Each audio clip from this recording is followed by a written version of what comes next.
Good afternoon, viewers. You may have heard about this event before.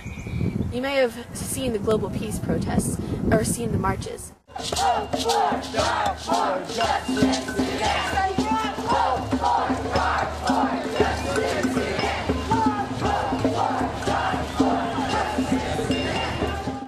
may have heard rumors about what is being called the greatest humanitarian crisis in this century. What I'm about to describe to you is devastating. I'm here in Darfur, the western region of Sudan. Ever since 2003, this region has been in a constant state of war, and on the brink of a modern genocide. In the depths of this conflicted country, a combination of political, environmental, and cultural disputes have transformed this area into a constant war zone. The government-supported Janjaweed fighters mercilessly destroy villages in an attempt to silence the complaints of the native Fur and Mazalit tribes. The question on everyone's mind is, why is this happening? What caused this relentless and continuous conflict? It all began in the 1970s, when a series of droughts began to cause massive desertification in the northern regions of Darfur. The nomadic Arabs living in those areas were forced to move to better lands in the mountains in the south. Consequently, this region is the permanent home of the native black tribes. Old racism exploded as the blacks and Arabs fought over resources. Any attempts that blacks made to complain about their neglect were met with violence. President al-Bashir, a Muslim, controls and directs the country. He has repeatedly neglected the growing conflict in Darfur until the protests transitioned into violence in February of 2003. We must make all efforts possible to calm these protests in Darfur. This conflict can be easily and quickly solved with full participation and cooperation. However, al-Bashir's optimism was short-lived. His plan enforced pure violence in order to silence the rebels. His Janjaweed army was met with opposition, with hundreds of ready-to-fight rebels. Civilians fled their homes before they were burned, and moved to camps such as this one, just beyond the border of Chad, where I met with several survivors.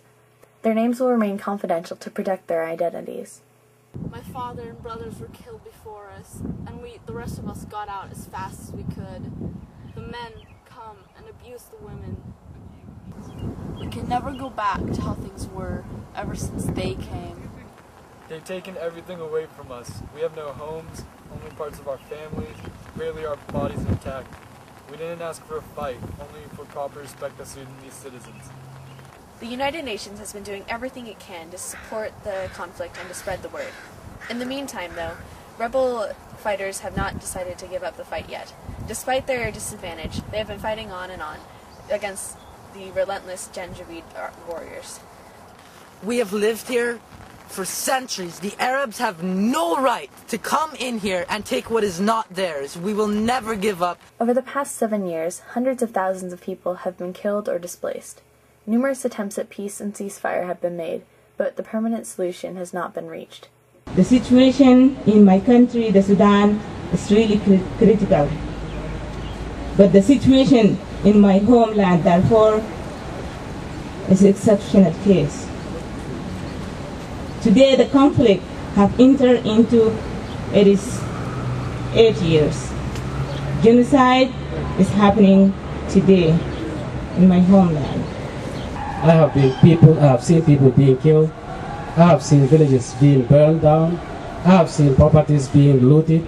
And I have seen civilian infrastructure being purposely targeted. We cannot allow criminals to rule innocent people and their own victims who killed them, who raped them, who displaced them, who buried them alive. I lost 21 of my family members killed in one day.